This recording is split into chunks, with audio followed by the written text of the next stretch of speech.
Direct గా ఏకంగా వాళ్లే ముఖ్యమంత్రి అయింది. వరుసగా 2 సార్లు కూడా కాంగ్రెస్ నుంచి వచ్చిన వాళ్ళే అయ్యింది.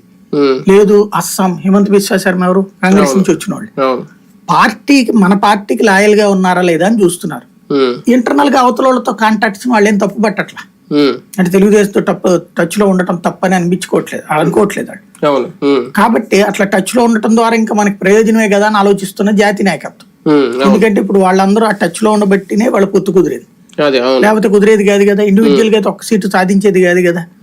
ఇన్ని సీట్లు 10 సీట్ల అసెంబ్లీను, ఒక 60 ఎంపీ సీట్లలో ఇవాళ టఫ్ ఫైటర్ గా బీజేపీ రంగంలోకి వచ్చిందంటే వాళ్ళకున్నటువంటి పరిచయాలు ఒకటి, రెండోది ఫైనాన్షియల్ ఆస్పెక్ట్. ఇవాళ భారతీయ జనతా పార్టీ డబ్బులు ఖర్చు పెట్టగలిగే 100 కోట్లు ఖర్చు పెట్టగలిగినటువంటి నాయకుడు ఎవరున్నారు ఆంధ్రాలో?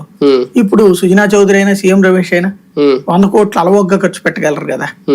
దాంతో పాటు ఇప్పుడు వీళ్ళు తీసుకొచ్చినటువంటి వాళ్ళు కూడా అట్లా డబ్బులు ఖర్చు పెట్టగలరు. కాబట్టి ఇక్కడ ఏంటంటే వీళ్ళు కంప్లైంట్ చేసి దాకా వెళ్ళారు కాబట్టి నడ్డా గారితో ఏదో మాట్లాడుతున్నారు, లేఖ రాశారు, 20 మంది వెళ్ళబోతున్నారు. పురంధేశ్వర్ గారు తీసుకుంటున్న నిర్ణయాలు సిద్ధాంత విరుద్ధంగా, సిద్ధాంత వ్యతిరేకంగా ఏమన్నా ఉన్నాయా? అధిష్టానమే వీళ్ళకి ఒక ఫ్రీ హ్యాండ్ ఇచ్చినప్పుడు వీళ్ళకి నచ్చిన వాళ్ళని రిఫర్ చేస్తే తప్పే ఉంది, అది ఏమన్నా పాలసీకి వ్యతిరేకమా?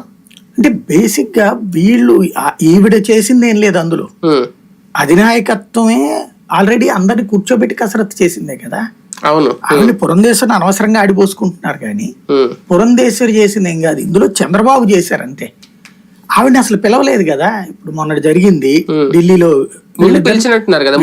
పిలిచి వివరాలు తీసేసుకున్నారు.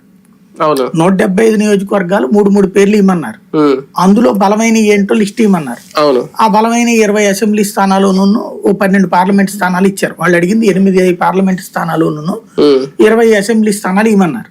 వీళ్ళు 25 అసెంబ్లీ స్థానాలును 12 పార్లమెంట్ స్థానాలు ఇచ్చారు, ఎందుకైనా మంచిదని. అట్లాగా టోటల్ గా ఇచ్చారు. అందులో మళ్ళీ ఇంకో రోజును కూర్చోబెట్టి స్క్రూటినీ చేసి 3లో ఇక ఫైనల్ అనుకునేటప్పుడు ఒకళ్ళ పేరు చెప్పండి అన్నారు. అవి కూడా రాసి ఇచ్చి వచ్చారు. అది ఇప్పుడు మన విజయవాడలో జరిగింది, ఆయన వచ్చారు కదా. ఢిల్లీలో జరిగింది అది. ఓకే, ఇక్కడ అయిపోయాక ఇక్కడ లిస్ట్ వాళ్ళు పట్టుకెళ్ళి ఇక్కడ కూడా స్క్రూటినీ జరిగిన